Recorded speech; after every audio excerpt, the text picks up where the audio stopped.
When you feel like quitting, watch this. Just stop for a moment. Stop scrolling, stop overthinking, stop rehearsing every failure in your mind, and watch this. Because what I'm about to tell you might be the difference between you walking away from your destiny and you walking straight into it. You feel tired. I know. Not just the kind of tired that sleep can fix, it's deeper than that. It's the kind of tired that sits in your bone, the kind that makes you wonder if any of this is even worth it anymore. You've been praying and it feels like the ceiling is brass. Boo! You've been working and it feels like you're running on a treadmill going nowhere. You've been believing in every single day life hands you another reason not to.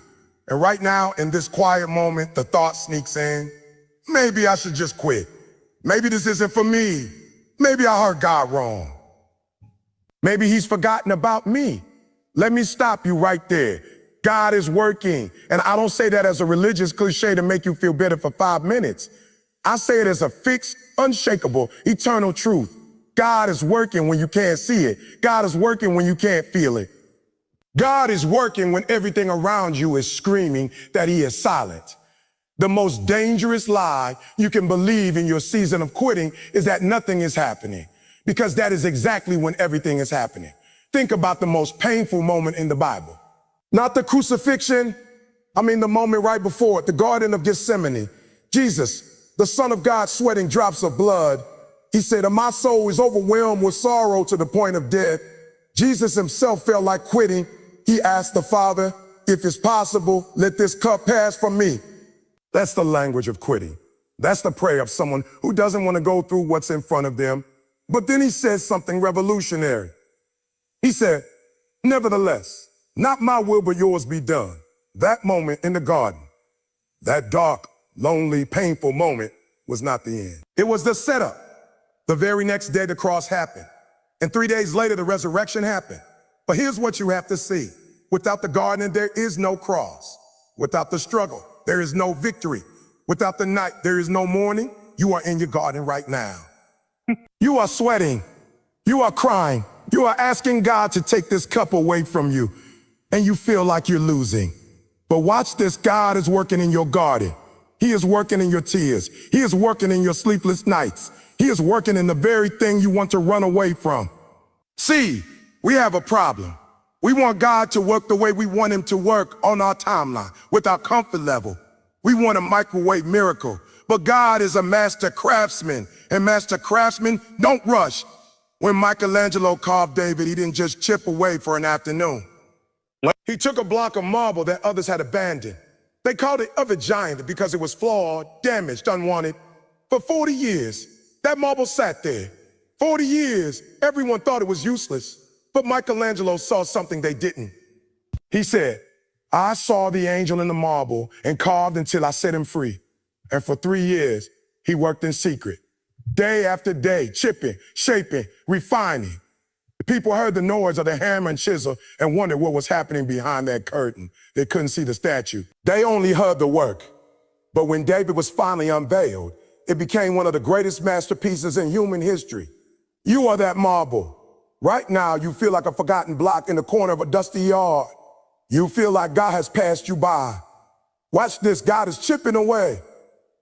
Every setback is a chip. Every closed door is a chip. Every person who walked out of your life is a chip.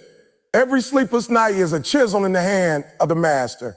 And you're complaining about the noise. You're saying to God, why is this so hard? Why is this taking so long? Meanwhile, he's revealing the angel inside you. He's setting you free from everything that looks like you, but isn't the real you.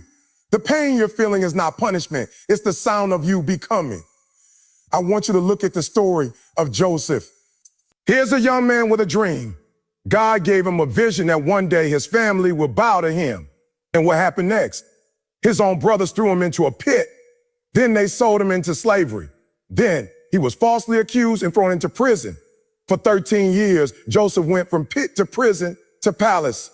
13 years. And the Bible says that during all that time, the Lord was with Joseph, not just in the palace, not just when he became prime minister, but in the pit, in Potiphar's house, in the prison cell. God was with him in the waiting. And here's the part we skip over. The Bible also says that everything Joseph did, the Lord made it succeed. Wait, even in prison, even as a slave. Yes, Because God's definition of success is not the same as yours. You think success is the promotion. God says success is my presence with you in the process. You think success is the breakthrough. God says success is your character being forged in the fire. Joseph could have quit 1,000 times. He could have said, God, you lied to me. You gave me a dream and now look at my life. But the text says that even in the darkest moments, Joseph remained faithful. And one day, suddenly, the butler remembered one dream interpreter, one moment, one word from Pharaoh. And in a single day, Joseph went from prisoner to prime minister. 18 years of silence resolved in one sunrise. That's your God. He doesn't forget. He doesn't lose track of time. He is never late, but he is also never early. He's always right on time. And your right on time might be coming in the next hour, the next month, or the next year. But watch this. God is working in the waiting. The waiting is not wasted. The waiting is the workshop. You say, but you don't understand my situation. My marriage is falling apart. My business is failing. My health is declining. My children have walked away from God. I've prayed until I have no words left. I hear you. I truly do. But let me ask you something. Do you believe that God is who he says he is? Do you believe that he is the God who parts Red Sea? Do you believe that he is the God who raises the dead? Do you believe that he is the God who makes a way where there is no way? Because if you believe that, then you have to believe that he is working right now in your impossible situation. The Red Sea didn't part when Moses was standing comfortably on the shore. It parted when the Egyptians were at their backs, when the mountains were on either side, when there was no human exit.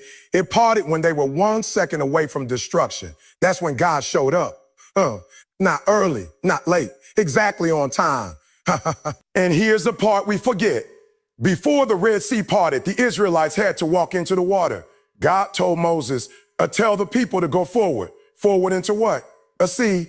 Yes, because the miracle was not just in the parting. The miracle was in the step of obedience when nothing made sense. You want to see God work?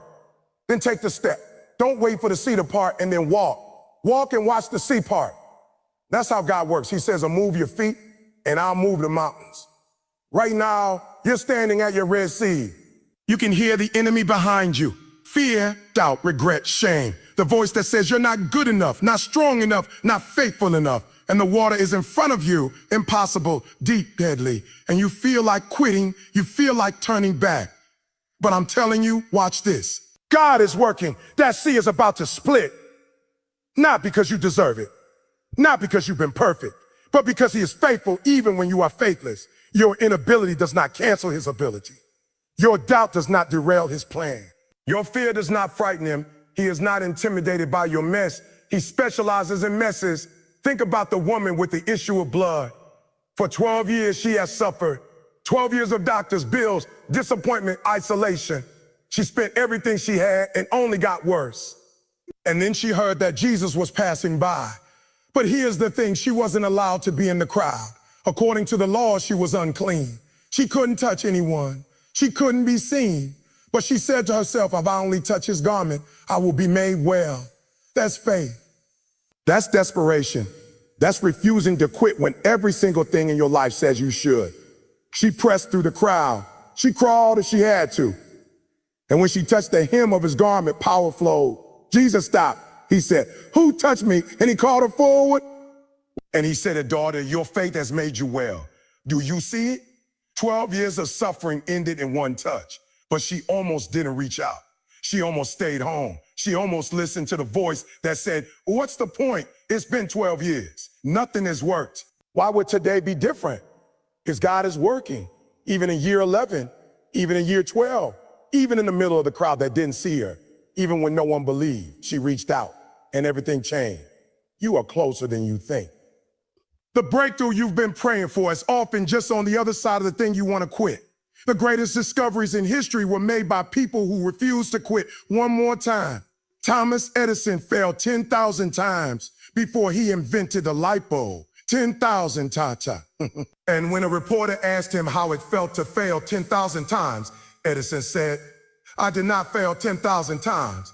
I successfully found 10,000 ways that didn't work. That's the perspective of someone who knows that God is working in every failure. Every wrong turn is teaching you something. Every closed door is redirecting you. Every tear is watering a seed you cannot see yet. You feel like quitting your marriage? Watch this. God is working. He is doing something in you that can only be done through the 5 relationship. You feel like quitting your job? Watch this. God is working. He is preparing a new assignment, but first he needs to prepare you. You feel like quitting your dream? Watch this. God is working. He is building something in the secret place that will one day be seen by the whole world. But if you quit now, you'll never see it. And that's the tragedy. Not that you struggle, but that you stop one step before the miracle. Abraham waited 25 years for Isaac. 25 years. He was 75 when God made the promise. He was 100 when Isaac was born. Can you imagine? 2.5 decades of wondering if you heard God right. 2.5 decades of watching other people have children. 2.5 decades of nights spent staring at the ceiling, asking, did you forget me? But God didn't forget. He was working. He was building a legacy. He was creating a nation, and Isaac was born exactly on time. But here's the part we don't talk about enough. After Isaac was born, God asked Abraham to offer him as a sacrifice. Wait, what? Yes, the promise, the son, the miracle, and God said, give him back to me. And Abraham journeyed 3 days to Mount Moriah. 3 days of walking with his son, knowing what he was about to do. 3 days of the hardest test of his life. And just as he raised the knife, the angel said, stop. Now I know that you fear God. And a ram was caught in the thicket. You see, the test was not to destroy Abraham's faith. The test was to reveal it. God already knew Abraham's heart, but Abraham needed to know. He needed to see that even when everything he loved was on the altar, he would still trust God. And that's where you are right now. Something you love is on the altar, a dream, a relationship, a career, a season of your life. And you feel like quitting because it hurts too much to hold on. But watch this, God is working. He is not asking you to give it up forever. He is asking you to trust him with it, to lay it down and believe that if he gave it to you in the first place, he has a plan for it that is greater than your fear. The enemy wants you to quit. That's his only strategy. He cannot stop God's plan for your life, but he can convince you to stop yourself. He cannot steal your destiny, but he can make you give it away. And he does it through discouragement, through comparison, through exhaustion, through the lie that nothing is changing. But I'm telling you, everything is changing. Right now, at this very moment, God is working. He is moving in ways you cannot see. He is aligning people, circumstances, opportunities. He is fighting battles you don't even know about. He is going before you, making crooked places straight. He is behind you, hemming you in. He is underneath you, holding you up. And he is ahead of you, preparing a table in the presence of your enemies. So no, you cannot quit. Not today, not tomorrow, not ever. Because quitting is not an option for someone who has the God of the universe on their side. You are not alone in this. You have never been alone. Every tear has been collected. Every prayer has been heard. Every step of obedience has been seen. And the one who began a good work in you will be faithful to complete it. Not because you deserve it, because he is faithful. I want you to do something right now. I want you to take a deep breath. I want you to close your eyes for a moment and imagine the end of your story. Not the middle, not the hard part you're in right now. The end. See yourself standing on the other side of this struggle. See yourself stronger, wiser, more compassionate, more like Jesus. See the people who will be helped by your testimony. See the glory that will be revealed through your pain, because that is what God sees. He sees the end from the beginning, and he says it is good. It is very good. So get up. So get up. Wipe your face. Straighten your crown. You are not a quitter. You are a child of the Most High God, and he is working. He is always working, even now, even here, even in this. Watch this.